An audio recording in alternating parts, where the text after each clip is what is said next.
देशाचं लोकशाहीचं सर्वोच्च सभागृह म्हणजे लोकसभा, त्याचा प्रतिनिधी म्हणून धाराशिव लोकसभा मतदारसंघातनं मी निवडून गेल्याच्या नंतर धनगर समाजाच्या आरक्षणाच्या बाबतीत केंद्र सरकारच्या सूचीमध्ये धनगड हा शब्द आहे. हिंदीमध्ये धनगड आणि मराठीमध्ये आपण त्याला धनगर असं म्हणतो. फक्त डच र झाल्यामुळं त्या ठिकाणी महाराष्ट्रातल्या धनगर समाजावर अन्याय होतोय आणि या धनगर समाजाचा समावेश आपल्या केंद्र सरकारच्या सूचीप्रमाणे त्या ठिकाणी एसटी मध्ये होणं गरजेचं आहे. याच्या संदर्भात लोकसभेत मी स्वतः तुमचा प्रतिनिधी म्हणून जवळपास 3 वेळेस हा विषय मी लोकसभेच्या पटलावर मांडलेला आहे.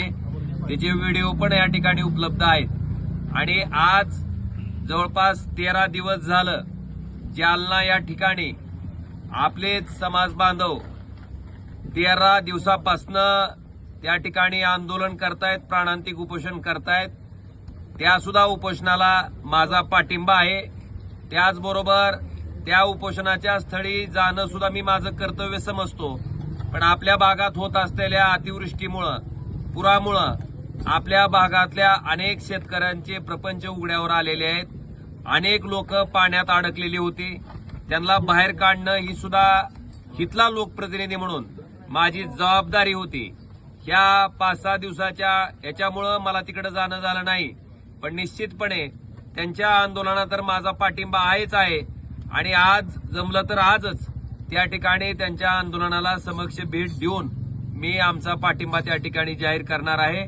आणि आपल्या माध्यमातून धनगर समाजातील सर्व समाज बांधवांना मी सांगू इच्छितो की ह्या मागणीच्या बाबतीत आम्ही कायम तुमच्या सोबत आहेत. आणि जोपर्यंत ही मागणी पूर्ण होत नाही, म्हणून तुमचा लोकसभेचा सदस्य या नात्यानं मी कायम तुमच्या सगळ्याच्या सोबत आहे. हे वचन सुद्धा मी आजच्या या आपल्या